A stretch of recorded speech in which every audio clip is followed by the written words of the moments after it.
तो जैसे कि मैं आपको कई बार बताया है जेईई में कि बहुत ज़्यादा क्वेश्चन रिपीट होता है। लगभग 75% क्वेश्चन देखोगे तो रिपीट ही होता है, 25% क्वेश्चन न्यू होता है। तो अगर यहाँ पर देखोगे तो कुछ टॉपिक ऐसे हैं जो बहुत ज़्यादा रिपीट होता है और उसको अगर आप कर लो तो मतलब आसान हो जाता है। मतलब आपको पेपर में 30-40 मार्क्स तो आपके लिए प्लस पॉइंट रहेगा ही रहेगा। जैसे देखो ये जो 10 टॉपिक है, ठीक है? अगर आप इस 10 टॉपिक के ऊपर फोकस कर लेते हो, इसके अलावा मतलब इस फॉर्मूले को या ये कंसेप्ट को ध्यान रख लेते हो, तो मतलब आपके लिए बहुत आसान हो जाएगा। मतलब 30-40 मार्क्स तो आप आराम से कवर कर लोगे सिर्फ ये 10 टॉपिक से। क्योंकि इसके ऊपर देखोगे तो रिपीट मोड में क्वेश्चन पूछा गया, बहुत बार क्वेश्चन पूछा गया है और ये सारे टॉपिक क्या है ना बहुत आसान है। मतलब इसमें ऐसा नहीं है कि मतलब आप नहीं कर सकते और ये करने से आपका 40 मार्क्स तो श्योर है कि आपको 100 में से 40 मार्क्स आ ही जाएगा, अगर आप ठीक से इसको पढ़ के जाते हो तो। आपको बताते हैं जो 10 ऐसे टॉपिक जो बार-बार रिपीट हो रहा है जेईई में, ठीक है? तो उसको आप अगर देखोगे तो आपके लिए बेनिफिशियल रहेगा। अब जैसे देखो न्यूटन्स फॉर्मूला, है ना? जैसे पहला है न्यूटन्स फॉर्मूला। न्यूटन्स फॉर्मूला देखोगे तो बहुत बार रिपीट हुआ है क्वाड्रेटिक इक्वेशंस में। तो देखिए क्वाड्रेटिक इक्वेशन जो आप पढ़ते हो तो क्वाड्रेटिक इक्वेशंस का है।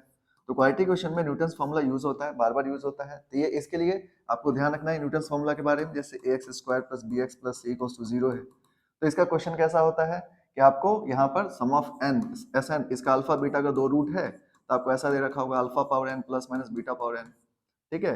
और इस तरह से यहाँ पर कुछ वैल्यू पूछ दिया जाएगा आपको कि जैसे बोल दिया जाएगा कि मान लो कि S10 माइनस ऑफ 3S8 है ना डिवाइडेड बाय S5 का वैल्यू क्या होगा। तो इसके लिए आपको न्यूटन्स फॉर्मूला लगाना है। तो न्यूटन्स फॉर्मूला के लिए ध्यान रखना है a Sn plus 2 plus of b into Sn plus 1 plus of c into Sn, यहाँ पर क्या हो जाता है 0। तो अगर आप ये ध्यान रखोगे आपको सिंपली न्यूटन्स फॉर्मूला के बारे में अगर पता रहेगा तो क्वेश्चन बन जाएगा। लेकिन एक दो क्वेश्चन प्रैक्टिस कर लेना पहले। जैसे जेईई में हर बार पूछता है क्वेश्चन 2025, 24, 23 हर साल ये क्वेश्चन रिपीट होते ही होते हैं। तो इस क्वेश्चन को अगर कर लोगे तो क्या होगा कि आपको मतलब एक क्वेश्चन श्योर रहेगा। अगर क्वाड्रेटिक से देखोगे तो क्वेश्चन रिपीट मोड में आता है तो मतलब आपसे बन जाएगा क्वेश्चन। तो इस क्वेश्चन को जरूर देख लेना। न्यूटन्स फॉर्मूला के ऊपर क्वेश्चन बहुत बार आ चुका है और ये आपको प्रॉपर जो है ना 5-6 साल के एनालिसिस के अकॉर्डिंग बता रहे हैं कि इसको जरूर करना, क्योंकि ये जो है आपको जरूर क्वेश्चंस में आएगा और आप आसानी से बना भी दोगे। लेकिन एक दो क्वेश्चन प्रैक्टिस कर लोगे तो ज्यादा सही रहेगा। फिर जो सेकंड टॉपिक है, जो सेकंड आपको बहुत ज्यादा रिपीट होता है, वो है मैट्रिक्स एंड डिटरमिनेंट से देखोगे तो एडजॉइंट। एडजॉइंट बहुत रिपीट होता है। एडजॉइंट को आपको ध्यान रखना जरूरी है। एडजॉइंट का प्रॉपर्टीज आप ध्यान रखना, क्योंकि मैट्रिक्स एंड डिटरमिनेंट में देखोगे तो मैट्रिक्स एंड डिटरमिनेंट का अगर टॉपिक में से सबसे ज्यादा कोई रिपीट होता है तो वो है आपका एडजॉइंट। तो जेईई में जो है ना एडजॉइंट से रिलेटेड क्वेश्चन बहुत बार आया है। अब एडजॉइंट का प्रॉपर्टी आप याद रखिए। जैसे determinant of adjoint of A क्या होता है, तो determinant of adjoint of determinant of A के पावर n माइनस 1 होता है। तो ये प्रॉपर्टी आपको ध्यान रखने की जरूरत है। अगर दो एडजॉइंट रहेगा, मान लो एडजॉइंट ऑफ, है ना, आपको ऐसा दे दिया गया एडजॉइंट ऑफ ए, तो ये जो क्वेश्चन है इसको देखोगे तो ये हो जाएगा डिटरमिनेंट ऑफ ए के पावर n माइनस 1 का होल स्क्वायर। इसका मतलब अगर यहाँ पर एडजॉइंट ऑफ है ना, आपको जितनी टाइम दिया जाए डोरो डोरो अप टू n टाइम्स, मान लो अप टू n टाइम्स तक दे दिया आपको, तो n टाइम्स दे देगा तो एडजॉइंट का यहाँ पर क्या करोगे, डिटरमिनेंट ऑफ ए के पावर n माइनस 1 के पावर कितना हो जाएगा, n हो जाएगा। ये प्रॉपर्टीज को आपको ध्यान रखना जरूरी है। एडजॉइंट का प्रॉपर्टीज के ऊपर क्वेश्चंस रिपीट में इस तरह क्वेश्चन बहुत बार आया है, ठीक है? तो आपको क्या करना है, इस प्रॉपर्टीज के ऊपर क्वेश्चन एक दो प्रैक्टिस कर लेना है ताकि आपको इससे रिलेटेड क्वेश्चंस में दिक्कत नहीं होगा। तो देखो यहाँ पर क्या है कि जैसे इसमें जो प्रॉपर्टीज है बहुत ज्यादा डिफिकल्ट नहीं है, बहुत आसान है। इसके अलावा इसमें एक प्रॉपर्टी और ध्यान रख लेना, जैसे एडजॉइंट ऑफ के ए, डिटरमिनेंट ऑफ एडजॉइंट ऑफ के ए, ये वाला प्रॉपर्टी आप ध्यान रख लेना। एडजॉइंट ऑफ के ए का वैल्यू जो है ना, अगर इसको आप सॉल्व करोगे तो इसका वैल्यू क्या होता है, के के power n minus 1 into adjoint of A, ठीक है? तो आप ये भी ध्यान रख सकते हो, ठीक है? तो एडजॉइंट ऑफ के के लिए भी आप याद रख सकते हो, ठीक है? इसमें अगर एडजॉइंट मतलब डिटरमिनेंट लगा देगा आपको तो डिटरमिनेंट लगा देना, उससे कोई दिक्कत नहीं है। तो डिपेंड्स ऑन कि मतलब किस तरह से क्वेश्चन दिया जा रहा है उसके अकॉर्डिंग आप सॉल्व कर सकते हो। लेकिन एडजॉइंट का प्रॉपर्टीज के ऊपर क्वेश्चन जरूर आएगा और इसको बड़ा आसानी से सॉल्व कर सकते हो, बहुत ज्यादा डिफिकल्ट नहीं होगा। तो एडजॉइंट का प्रॉपर्टीज को ध्यान रखना। अब इसके बाद जो है आपको नेक्स्ट जो कंसेप्ट आ जाता है जो आपको ध्यान रखने की जरूरत है, वो है आपका वर्ड प्रॉब्लम से रिलेटेड। ये परमुटेशन कॉम्बिनेशन का क्वेश्चन है। देखो परमुटेशन एंड कॉम्बिनेशन में देखोगे तो एक क्वेश्चन जो वर्ड प्रॉब्लम के ऊपर बहुत ज्यादा आता है। वर्ड प्रॉब्लम के ऊपर परमुटेशन कॉम्बिनेशन में जो क्वेश्चन आता है, अगर आप वर्ड प्रॉब्लम में सारा कंसेप्ट को पढ़ लो तो आपसे एक क्वेश्चन श्योर बनेगा, 100% आपसे बन ही जाएगा। तो करना क्या आपको कि जैसे यहाँ पर कोई भी वर्ड ले लो, जैसे मान लो कि वर्ड आपको वो भी दे दिया गया, लेट अस अज्यूम इंडिपेंडेंस, जो अभी हाल फिलहाल में पूछा भी था, इंडिपेंडेंस है, ठीक है? इंडिपेंडेंस आपको वर्ड दे दिया गया। अब इसमें जो है आपको बोला जाएगा कि यहाँ से रिलेटेड इंडिपेंडेंस, ठीक है? अब इस वर्ड के ऊपर जो है ना बहुत सारे क्वेश्चन पूछ दिया जाता है। जैसे इसमें आपको क्या क्या ध्यान रखना है, तो वर्ड से रिलेटेड देखिए आपको 3-4 क्वेश्चन जो है ना करके रखने हैं। वर्ड प्रॉब्लम जो होगा उसमें बहुत ज्यादा जो क्वेश्चन होता है वर्ड प्रॉब्लम का, तो ये कोई भी वर्ड के लिए दे सकता है, जैसे इंडिपेंडेंस या कोई भी है तो उसके लिए दिया जा सकता है। तो पहला तो नंबर 1 पर आप इसमें ध्यान रखना कि इसके लिए कि जैसे ऑल वॉवेल्स अकर टुगेदर, ऑल वॉवेल्स अकर टुगेदर के लिए आप याद रखना, कंसेप्ट पढ़ लेना अच्छे से, ऑल वॉवेल्स अकर टुगेदर। इसके अलावा आप ये इसमें याद रख सकते हो जैसे ऑल कॉन्सोनेंट अकर टुगेदर, ऑल कॉन्सोनेंट अकर टुगेदर के लिए, ठीक है, ये ध्यान रख सकते हो। एक इस तरह क्वेश्चन आता है। फिर एक क्वेश्चन आता है कि all vowel do not occur together, ठीक है, तो all vowel not comes together, ऐसा भी क्वेश्चन आता है। तो all vowels not comes together के ऊपर भी क्वेश्चन आता है, तो इसको भी आप ध्यान से पढ़ लेना, नॉट कम्स टुगेदर। तो ये वॉवेल या कॉन्सोनेंट किसी के लिए बोला जा सकता है। फिर एक क्वेश्चन जो आपको आ सकता है इसमें, ठीक है, कि जैसे आपको बोल दिया जाएगा कि vowel occupy odd places, vowel occupy odd places, ये वाले क्वेश्चंस को जरूर देख लेना, वॉवेल ऑक्यूपाई ऑड प्लेसेस, ठीक है, इसके ऊपर क्वेश्चन आता है। या वॉवेल ऑक्यूपाई इवन प्लेसेस, ठीक है, तो ये वाला क्वेश्चन जो है बहुत ज्यादा आता है। परमुटेशन कॉम्बिनेशन से रिलेटेड क्वेश्चन देखोगे, वर्ड प्रॉब्लम वाला क्वेश्चन एक बहुत ज्यादा आपको करके जाना चाहिए एग्जाम के अंदर, ये बहुत आसान होता है और आप कर सकते हो। इसके बाद एक और जो वर्ड से रिलेटेड होता है वो रैंक ऑफ वर्ड, ठीक है, रैंक ऑफ वर्ड जो है ये भी आप जरूर देख के जाना। जैसे मदर के लिए पूछा गया है, ठीक है, कि आपको तो कभी कभी रिपीट वाला क्वेश्चन पूछ जाए, कभी नॉन रिपीटिंग वाला भी डाल दिया जाएगा, तो आपको क्या करना है, रैंक ऑफ वर्ड को एक बार देख लेना कि जैसे रैंक कैसे निकाल, इसका हम ट्रिक भी बता रखे हैं, तो उसको भी देख लोगे तो इजिली आप कवर कर लोगे। तो इस ट्रिक के थ्रू रैंक ऑफ वर्ड बनाओगे तो ज्यादा इजी पड़ता है, मतलब आसान होता है। तो ये जो टॉपिक है इसको कवर कर लेना। अब इसमें एक टॉपिक और कवर कर लेना जो वर्ड प्रॉब्लम को तो नहीं है लेकिन आपको कवर करना चाहिए, वो कॉम्बिनेशन का टॉपिक है। तो क्या कवर करना, कॉम्बिनेशन का एक टॉपिक कवर कर लेना, वो है आपका कॉम्बिनेशंस का जो टॉपिक है कवर करोगे वो है आपको कमिटी रिलेटेड प्रॉब्लम। ये कमिटी वाले जो प्रॉब्लम होते हैं ना इसको आप जरूर कवर कर लेना, ठीक है। तो कमिटी वाले प्रॉब्लम में क्या होगा कि आपको दिक्कत नहीं आएगा। कमिटी अगर रिलेटेड क्वेश्चंस कर लोगे तो ये 2025 में देखोगे कई सारे क्वेश्चन थे जो कमिटी से रिलेटेड कंसेप्ट के ऊपर ही क्वेश्चन बन रहा था। जैसे आपको बोल दिया जाएगा कि 5 बॉयज एंड 5 गर्ल्स है और एक 5 मेंबर का कमिटी फॉर्म करना है, तो उसमें बोला जाएगा कि डू नॉट, मतलब थ्री एटलीस्ट 3 बॉयज, ठीक है, मतलब कमिटी में 3 बॉयज होना चाहिए, या बोल देगा कि एटलीस्ट 3 गर्ल्स होना चाहिए, एटमोस्ट 3 बॉयज होना चाहिए। इस तरह क्वेश्चंस बहुत सारे होते हैं, तो कमिटी वाले क्वेश्चन जरूर कर लेना। तो आपको इससे रिलेटेड, क्योंकि इस दोनों में से कोई ना कोई क्वेश्चन आपको जरूर मिलेगा और आप इजीली बना भी दोगे, मतलब डिफिकल्ट नहीं होगा। तो ये जो है आपको बहुत आसान है, लेकिन इसको ध्यान रखने की जरूरत है। ये सब कंसेप्ट जो है ना बहुत ज्यादा जेई में रिपीट मोड में आता है, तो आपको क्या करना चाहिए कि वर्ड प्रॉब्लम के ऊपर जो है क्वेश्चंस बनाने चाहिए। अब इसके बाद जो नेक्स्ट जो आपको टॉपिक है जो आपको ध्यान देने की जरूरत है वो है आपका जनरल टर्म। देखिए जनरल टर्म आपको क्यों ध्यान रखना चाहिए, क्योंकि जनरल टर्म में बाइनोमियल थ्योरम का है। ये बाइनोमियल थ्योरम की बात करें हम लोग, तो इसमें जैसे a प्लस एक्स के पावर n है ना एक्सपेंशन के लिए, तो आप ये फॉर्मूला पढ़ते हो T R plus one equals to N C R A to the power n minus R और x to the power r, ठीक है। अब इसमें क्या है कि अगर आप इसको याद रखोगे तो आप इससे रिलेटेड बहुत सारे क्वेश्चन कर सकते हो। जैसे कोई टर्म निकालना है तो जनरल टर्म तो पहले निकाल ही सकते हो, ठीक है। टर्म फ्रॉम इंड निकालना हो या टर्म फ्रॉम बिगनिंग या इंड, दोनों निकल जाएगा आपका, है ना। तो बिगनिंग के लिए आपको ये फॉर्मूला, इंड के लिए क्या करना है, इसको चेंज कर देना फॉर्मूला, फिर वैसे ही लगा देना। तो इंड के लिए आपको क्या करना है कि यहाँ पर x प्लस ए हो जाएगा, x प्लस ए के पावर n, यानी फॉर्मूला बन जाएगा एनसीआर x के पावर n माइनस आर और ए टू द पावर r, ये फॉर्मूला बन जाएगा। तो आप ये लगा सकते हो। उसके बाद क्या निकाल सकते हो आप, कोफिशिएंट निकाल सकते हो, ठीक है। कोफिशिएंट निकालना बहुत आसान है ना, कोफिशिएंट इससे भी निकाल सकते हो। इसके लिए मैं आपको हालांकि ट्रिक भी बताए थे, तो आप परम्यूटेशन कॉम्बिनेशन वाले लेक्चर में देखोगे तो आपको इसका ट्रिक मिल जाएगा। तो कोफिशिएंट आप ट्रिक से निकाल सकते हो या इस फॉर्मूले से भी ट्रिक, मतलब इस कोफिशिएंट को निकाल सकते हो। पर इसके ऊपर क्वेश्चन जेईई में बार रिपीट होता है, बहुत बार रिपीट हुआ है, तो कोफिशिएंट वाले क्वेश्चन आपसे आसानी से बन जाएगा। अब इसमें इस तरह ये देखो, ये फॉर्मूला जो है ना बहुत मेजर रोल प्ले करता है इस मतलब बाइनोमियल थ्योरम में। इसका मतलब क्या हुआ, इस फॉर्मूला को आप ध्यान रखो और इसके ऊपर क्वेश्चन जो है ना आपको डिफरेंट डिफरेंट, इसके अलावा जैसे आपको मिडिल टर्म निकालना है तो मिडिल टर्म भी निकल जाएगा, है ना। मिडिल टर्म निकालने के लिए भी आपको इस फॉर्मूले की जरूरत है। तो मतलब कोई भी मिडिल टर्म निकालना हो या फिर आपको ग्रेटेस्ट टर्म निकालना हो, ग्रेटेस्ट टर्म निकालना हो तब भी आपको इस फॉर्मूले से बन जाएगा ग्रेटेस्ट टर्म। तो ग्रेटेस्ट टर्म भी आप इससे निकाल सकते हो। ये बहुत बार बार रिपीट हो रहा है, हालांकि बाइनोमियल थ्योरम चैप्टर से हर बार एक क्वेश्चन आता ही आता है और उसके क्वेश्चन बहुत आसान होते हैं। तो उसमें सब तरह की क्वेश्चन है और आप आसानी से इसको कवर कर सकते हो। तो जनरल टर्म जो होता है इसके क्वेश्चंस को बनाना बहुत ज्यादा डिफिकल्ट काम नहीं है, आसानी से बना सकते हो। तो जनरल टर्म को आप जरूर एक बार कवर करना और इस फॉर्मूले को याद रखना। बाकी थोड़ा सा रिवाइज करोगे प्रॉपर ढंग से तो ये सब क्वेश्चन आपसे बन जाएंगे। इसके बाद आ जाता है जो नेक्स्ट टॉपिक है आपका, वो है एल हॉस्पिटल रूल। देखो एल हॉस्पिटल रूल जो रूल है आपका, ठीक है, एल हॉस्पिटल रूल में क्या है आपका कि ये जो है लिमिट वाले क्वेश्चंस में होगा। लिमिट जो क्वेश्चंस होगा लिमिट का, लिमिट में बहुत ज्यादा एल हॉस्पिटल यूज होता है। तो एल हॉस्पिटल जो है आपका इसमें क्या करना है आपको कि 0/0 के लिए यूज कर सकते हो एल हॉस्पिटल रूल जो होता है, ठीक है। तो यहाँ पर आपको ये किसके लिए यूज होता है, तो 0/0 या इन्फिनाइट बाय इन्फिनाइट फॉर्म के लिए, 0/0 इन्फिनाइट फॉर्म के लिए यूज होता है। तो कभी भी क्वेश्चन 0/0 इन्फिनाइट फॉर्म में है तो आप इसको लगा सकते हो। क्या करना होता है, न्यूमरेटर और डिनोमिनेटर दोनों को सेपरेटली आप डिफरेंशिएट कर सकते हो। जैसे आपको limit of x tends to 0 है ना, यहाँ पे दे दिया गया आपको fx/gx, और f0 भी 0 है, g0 भी 0 है, यानी 0/0 फॉर्म अगर है तो इसको क्या कर सकते हो, डिफरेंशिएट कर सकते हो, लिमिट x टेंड्स टू 0, और यहाँ पर हो जाएगा आपका f' डिवाइडेड बाई g'। अब जब तक आपका 0/0 आता रहेगा तब तक आप डिफरेंशिएट कर सकते हो सेपरेटली, इसमें डिवीजन रूल मत लगाना, ऊपर वाले को अलग डिफरेंशिएट करना, नीचे वाले को अलग डिफरेंशिएट करोगे, सॉल्व हो जाएगा। तो ये जेई के लिए बहुत ज्यादा इंपॉर्टेंट है, क्योंकि इसके ऊपर बहुत ज्यादा क्वेश्चंस आता है जेई में, और आप इसको बना भी सकते हो आसानी से, बहुत ज्यादा डिफिकल्ट नहीं है मेरे हिसाब से, मतलब ईजी है ये। तो आपको ये वाला टॉपिक को जरूर अच्छे से कवर करना है, इसके ऊपर जो क्वेश्चंस प्रैक्टिस करना जरूरी है। तो ये रूल को आप ध्यान रख सकते हो, और ये जो है आपको बहुत सारे क्वेश्चन को बनाने में हेल्प कर देगा, ठीक है। तो कई बार आपको कंटिन्यूटी में भी कोई क्वेश्चन अगर कंटिन्यूअस है ऑलरेडी तो उसमें भी आपको लग जाएगा, तो आप इजीली बना सकते हो, ठीक है। तो आपको लिमिट में जो है ये ध्यान रखना है। लिमिट के लिए एक और चीज ध्यान रखना आपको, न्यूटन लैबनीज थ्योरम। न्यूटन लैबनीज थ्योरम का हालांकि यूज और भी जगह है, जैसे डिफरेंशियल इक्वेशन में भी यूज हो जाता है, ठीक है।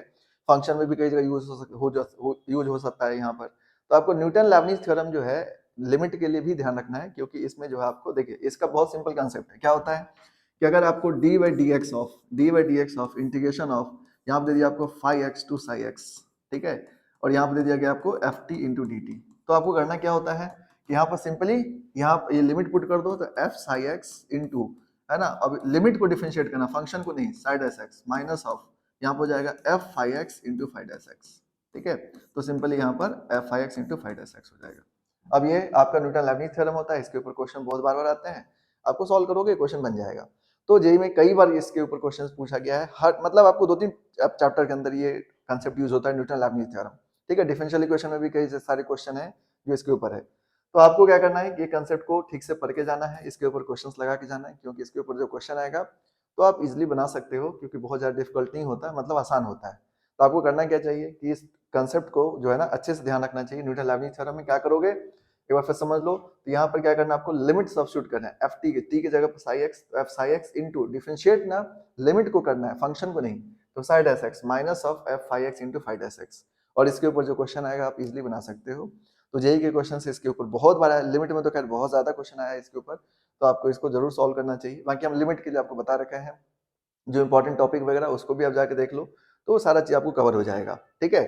तो यहाँ पर देखोगे तो ये आपको बहुत ज्यादा इंपॉर्टेंट कंसेप्ट है न्यूटन लैबनीज थ्योरम, इसको जरूर पढ़ना चाहिए, क्योंकि न्यूटन लैबनीज थ्योरम के ऊपर जो क्वेश्चन आएगा वो आपसे इजीली बन जाएगा, ठीक है। इसके बाद आता है शिफ्टिंग प्रॉपर्टी। देखिए शिफ्टिंग प्रॉपर्टीज के ऊपर जो क्वेश्चन होता है, शिफ्टिंग प्रॉपर्टीज के ऊपर जैसे आपको यहाँ पर ध्यान रखना है, ये दो प्रॉपर्टी यहाँ पर ध्यान रखना आपको, ए टू बी, ठीक है, ये डेफिनेट इंटीग्रेशन का क्वेश्चन है। तो डेफिनेट इंटीग्रेशन में आपको ध्यान रखना है दो कंसेप्ट। तो एक पहले आप ये समझ लो, ए टू बी, यहाँ पर आपको अगर F X into D X दिया है तो इसको आप लिख सकते हो A to B F of A plus B minus X into D X, A plus B minus X into यहाँ पर इंटू डी एक्स, ये इसको दोनों इक्वली होगा। या फिर अगर zero to A F X into D X दिया है तो इसको आप चाहो तो लिख सकते हो zero to A F X into D X. इसके ऊपर जेई में कई बार क्वेश्चन आता है और आप इसको सॉल्व कर सकते हो बड़ा आसानी से।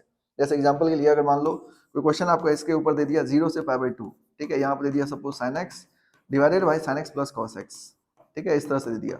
तो देखो यहाँ पर देखो ये एफ एक्स है, ये एफ एक्स प्लस ये एफ ए माइनस एक्स है, तो इसका इंटीग्रेशन डायरेक्टली भी लिख सकते हो पाई बाई 2, यानी पाई बाई 2 माइनस 0/2, यानी पाई बाई 4 इसका आंसर हो जाता है, ठीक है। तो ये ट्रिक होता है, इसको आप सीधे याद रख सकते हो। तो लेकिन आपको यहाँ पर ये कंसेप्ट लगे, ये कंसेप्ट लगे, दोनों के लिए आप यूज कर सकते हो। जैसे इसके ऊपर भी क्वेश्चन आप कर सकते हो। अब इसके ऊपर है जैसे मान लो इंटीग्रेशन ऑफ 1 से 2 दे दिया आपको, यहाँ पर दिया root X by root X plus of root 3 minus X, ठीक है, ये आपको क्वेश्चन दे दिया। अब ये देखो ये एफ एक्स है, ये F x F A minus x है, इसका मतलब अगर हम लोग इसको सॉल्व करेंगे तो यहाँ पर वैल्यू क्या आ जाएगा, ये इसका डायरेक्टली इंटीग्रेशन करोगे, इसका वैल्यू कितना हो जाएगा 2 माइनस 1 डिवाइडेड बाई 2, तो वैल्यू कितना हो जाता है 1/2। तो इस तरह के क्वेश्चंस बहुत बार पूछा गया है। इस प्रॉपर्टीज के ऊपर क्वेश्चंस आपको क्या करना है, ध्यान रखना है। डेफिनेट इंटीग्रेशन से ये वाला प्रॉपर्टीज बहुत ज्यादा इंपॉर्टेंट है। इसके अलावा जो आपको यहाँ पर ध्यान रखने की जरूरत है वो है कि जैसे एक समेशन वाला ध्यान रखना, ठीक है, क्योंकि वो लिमिट में भी यूज हो जाएगा और डेफिनेट इंटीग्रेशन में भी यूज हो जाएगा। Integration at the limit of a sum के फॉर्म में आपको क्वेश्चन आ जाता है।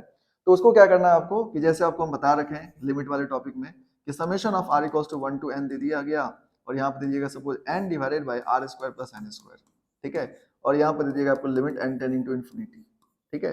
तो आपको इस तरह क्वेश्चन दिया जाएगा, तो आपको हम इसमें बताए थे कि ये वाला जो है ना, इस टॉपिक को जरूर कवर करना, क्योंकि इसके ऊपर क्वेश्चंस कई जगह आ जाते हैं। तो आपको क्या करना है इसके लिए कि आपको बताया कि समेशन को रिप्लेस करना है इंटीग्रेशन से, ठीक है, उसके अलावा r बाय n को रिप्लेस करना है आपको x से, और 1 बाय n को रिप्लेस करना है आपको dx से, 1 बाय n को dx से रिप्लेस करना है।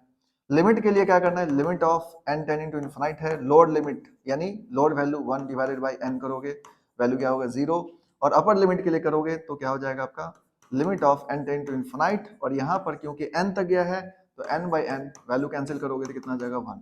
ये हम आपको लिमिट में बता रखे हैं, इसको एक बार ठीक से लिमिट का लेक्चर देख लेना तो आपको सारा कवर हो जाएगा इसमें। इसके ऊपर प्रॉपर जो है बता रखे हैं, क्वेश्चंस वगैरह भी बता रखे हैं, तो आप इसको एक बार देखोगे तो ये चीजें क्लियर हो जाएगा, लेकिन इसको जरूर कवर कर लेना क्योंकि इसके ऊपर क्वेश्चन आता है।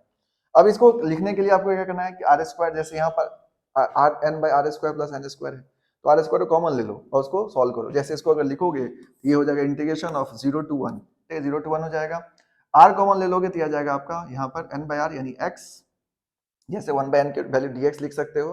तो अगर n कॉमन ले लोगे तो यहाँ पर कितना आ जाएगा, ये आपका ये हो जाएगा n बाई, यहाँ पर n स्क्वायर कॉमन ले लो तो ये हो जाएगा R square by N square plus of 1, ठीक है, एक n n कैंसिल हो गया। तो देखो 1 बाय n को क्या लिख सकते हो dx, और यहाँ पर वैल्यू पुट कर दोगे तो 0 टू 1 ये हो जाएगा आपका dx divided by x square plus 1, और इसको सॉल्व कर लोगे तो ऑब्वियसली tan इनवर्स x का वैल्यू है, और इसमें वैल्यू पुट करोगे, इंटीग्रेशन करोगे, आंसर आ जाएगा। तो ये टॉपिक के ऊपर क्वेश्चन बार बार आता है, तो मतलब आपको करना चाहिए इसको, डेफिनेट इंटीग्रेशंस लिमिट वगैरह में काफी जगह यूज किया जाता है, तो ये आप जरूर ध्यान रखना, ठीक है। और डेफिनेट इंटीग्रेशंस में ये जो है शिफ्टिंग वाला तो याद यूज होता ही होता है, लेकिन इसके अलावा आपको ऑड इवन वाला भी ध्यान रखना। ऑड इवन वाला कंसेप्ट के ऊपर भी क्वेश्चंस कई बार आ जाते हैं। ऑड इवन वाला में आप पढ़े हो, जो आपको बता रखे हैं पहले भी, तो आप अगर डेफिनेट इंटीग्रेशंस में देखोगे तो एक ऑड इवन का प्रॉपर्टीज होता है, उसको भी जरूर ध्यान रखना कि जैसे ऑड इवन का कंसेप्ट कब लगता है, जैसे आपको माइनस ए टू ए रहेगा तब minus A to A F X into D X, उसके लिए आपको ये ध्यान रखना है ना। लिमिट हमेशा माइनस ए टू ए यानी सेम लिमिट होगा, नेगेटिव टू पॉजिटिव के फॉर्म में होगा, तो इसके लिए वैल्यू क्या होता है 2 times of 0 to A F X into D X, इस फंक्शन इज ऑड, है ना। अगर सॉरी फंक्शन इज जीरो, अगर ये जो है ना वैल्यू जीरो होगा अगर F X is odd, F x अगर ऑड है तो, लेकिन अगर ये इवन है तो ये हो जाएगा 2 times of 0 to A F X into D X, और यहाँ पर फंक्शन क्या हो जाएगा आपका even, F X is even, ठीक है। तो इवन ऑड का कंसेप्ट आपको ध्यान रखना है। जैसे ऑड का कंसेप्ट क्या होता है, ऑड के लिए आपको ध्यान रखना होता है कि भाई f माइनस एक्स का वैल्यू माइनस एफ एक्स होना चाहिए, तो ये ऑड होता है। f माइनस एक्स अगर इवन एफ एक्स के लिए हो गया तो ये इवन हो जाएगा, ये इवन का कंसेप्ट है, ये क्या है ऑड का कंसेप्ट है। ये दोनों कंसेप्ट आपको ध्यान रखना जरूरी है, क्योंकि इसके ऊपर जो क्वेश्चन आते हैं तो आपको इजिली बन जाएगा, दिक्कत नहीं होगा।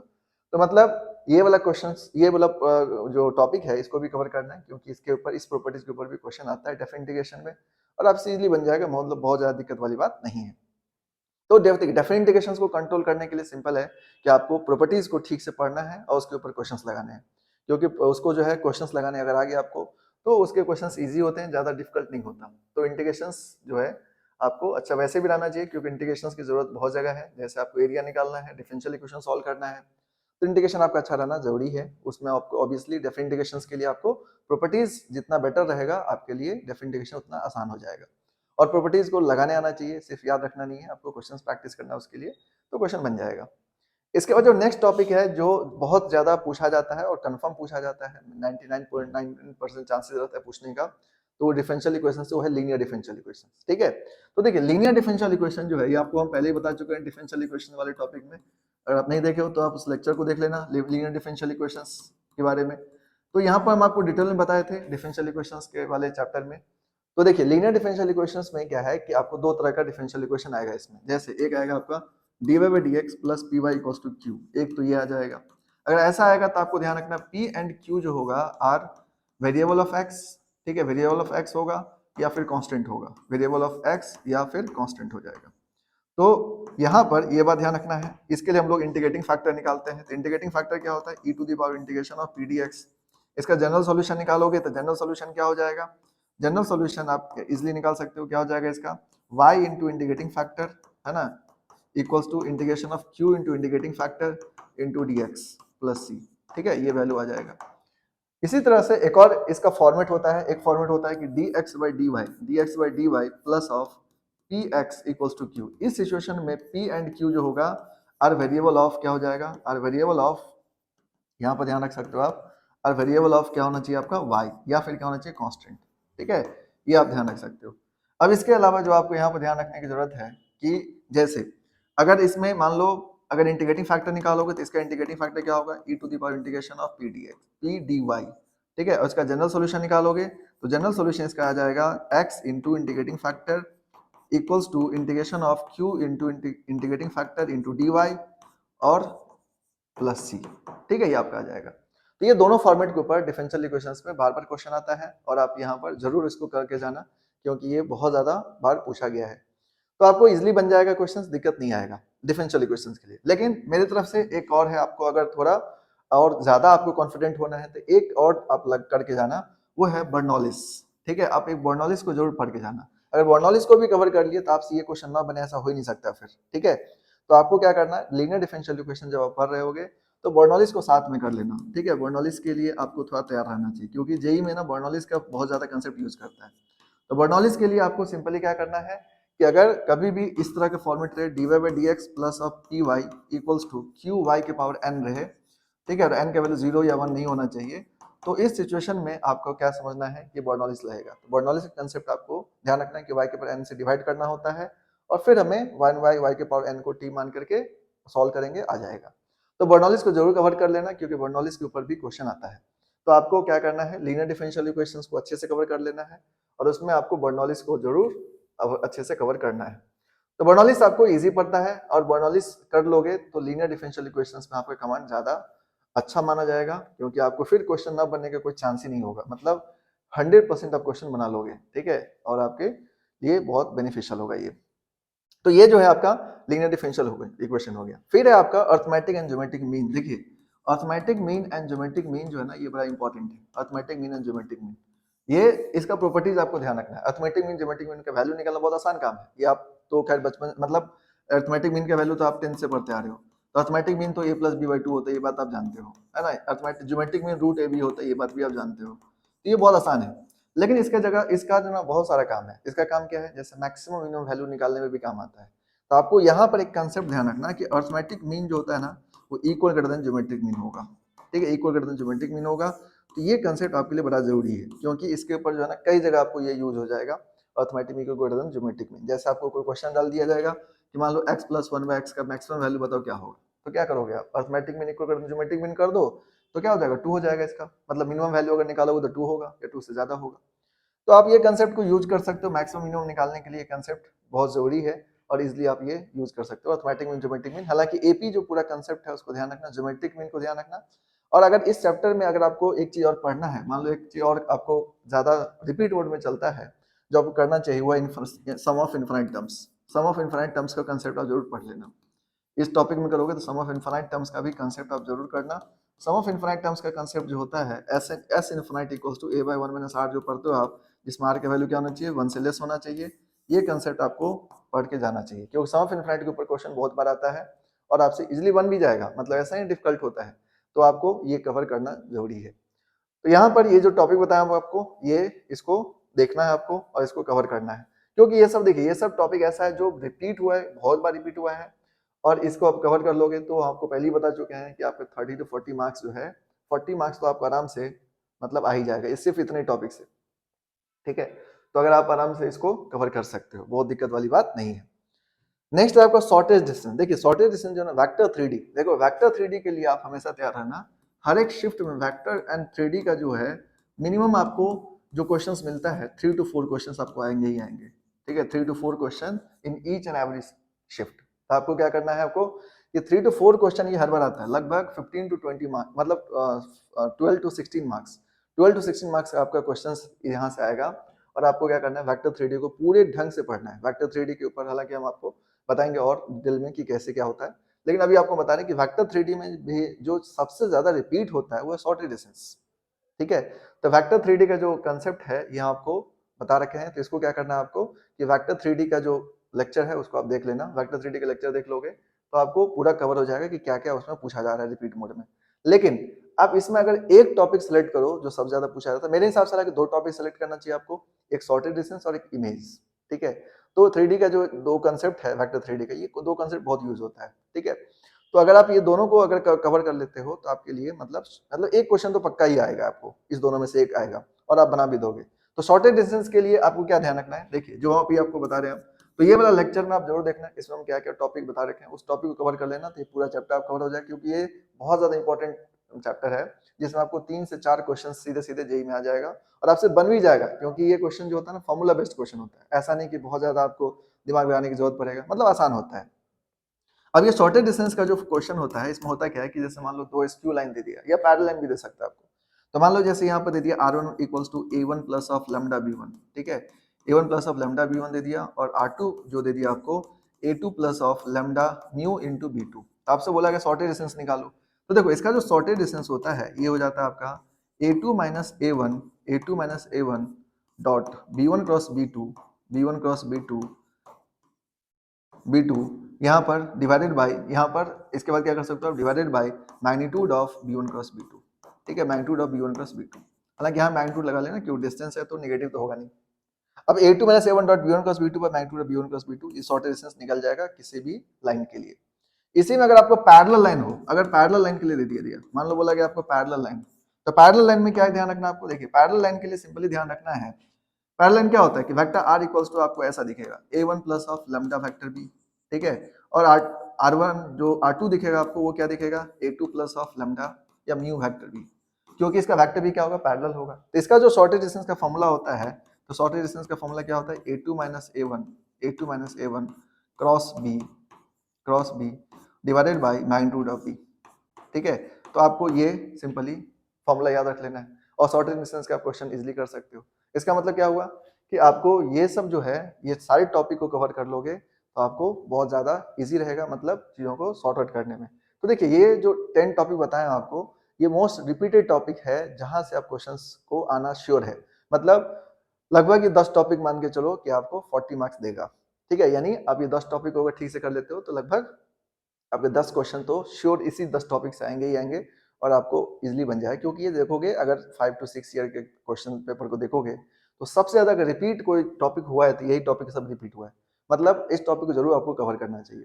अब इसके बाद जो नेक्स्ट आ जाता है कि जैसे आपको अगर हम देखेंगे तो हम वैसे हम आपको देखो कि हर एक चैप्टर का डिटेल बता रखे हैं, डिटेल वाइज की मतलब कौन से टॉपिक ज्यादा इंपॉर्टेंट है, कहाँ पर ज्यादा फोकस करने की जरूरत है। तो आप सारा लेक्चर देख लेना कि एक एक करके कि आपको कौन कौन सा टॉपिक को रिवाइज करने में ज्यादा बेनिफिट रहेगा। तो हम आपको बता रखे हैं कि कौन से टॉपिक से क्या रिपीट हो रहा है और कैसे रिपीट हो रहा है, किस तरह क्वेश्चन पूछा जा रहा है, वो सारा बता रखे हैं। तो उसको आप कवर कर लोगे तो आपके लिए बहुत आसान रहेगा।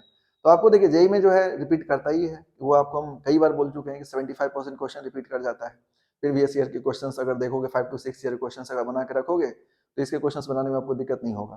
तो आपको करना क्या है कि ये सब टॉपिक तो कवर करना ही करना है जो आपको बताया है अभी, लेकिन इसके साथ साथ आपको क्या करना है, जो आपको सेपरेटली हम चैप्टर को बता रखे हैं उसको भी आप देखो और उसको समझो कि मतलब कौन कौन सा टॉपिक ज्यादा रिपीट मोड में आ रहा है। तो आपको क्या है ना कि जेई में जो है ना आप जितना ज्यादा मतलब सॉर्ट आउट करके जाओगे बाहर से कि आप एग्जाम के अंदर, उतना बेटर रहेगा। वहां पर आपको ज्यादा कोई कंफ्यूजन नहीं होगा, आप क्लियर रहोगे कि आपको ये क्वेश्चन बनाना है, ये क्वेश्चन छोड़ना है। इससे क्या होगा कि आपका टाइम भी सेव होगा और साथ साथ आप बहुत एफिशिएंट रहोगे, ज्यादा स्कोर कर पाओगे, ठीक है। और जितना ज्यादा स्कोर करोगे मैथ्स में उतना बेटर है, क्योंकि देखो अगर तीनों पेपर देखोगे मैथ फिजिक्स केमिस्ट्री में तो आपको फिजिक्स केमिस्ट्री वैसे भी इजी आता है, तो मैथ्स को थोड़ा सा देखना पड़ता है। तो मैथ्स में अगर आप पहले से सॉर्टेड हो, चीजों का आपका कमांड है, तो आपके लिए बहुत बेनिफिशियल रहेगा, आप इजिली मतलब स्कोर कर लोगे। और मैथ में अगर अच्छा स्कोर हो गया तो आपके लिए बहुत ज्यादा अच्छा रैंक इंप्रूव हो जाएगा। तो बस यही है कि मतलब इसको जो है ना पहले आप थोड़ा सा जो फॉर्मूला वगैरह है उसको ध्यान रखना, क्योंकि फॉर्मूला वगैरह तो जरूरी है ही, लेकिन उसके साथ साथ आपको क्वेश्चंस और टॉपिक ये सारे चीज को ध्यान रखने की जरूरत है, ठीक है।